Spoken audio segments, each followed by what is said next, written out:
मात्र जिद्दीनं त्याला पुढच्याच वर्षी शाळेत परत घातलं. पण यावेळी मात्र त्याच्या आईनं बहुधा त्याच्या सर्वांगाला कावळीचा लेप देऊनच त्याला पाठवला असावा, कारण त्यानंतर तो जो शिक्षण क्षेत्राशी जोडला गेला तो वयाच्या 60ला दापोलीच्या कोकण कृषी विद्यापीठाचा कुलगुरू या अत्युच्च पदावरून निवृत्त झाला.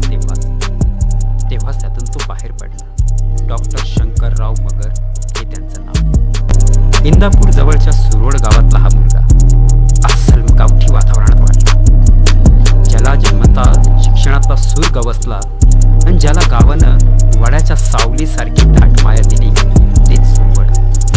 आई जानकीबाई आणि वडील श्रीरंगराव यांच्या कृपाछत्राखाली त्याचं बालपण गेलं. 2 वर्ष इंदापूरला तर 2 वर्ष चाळीसगावला शिकून शंकर 11वी पास झाला आणि अण्णासाहेब मगरांच्या कृपेनं पुण्याच्या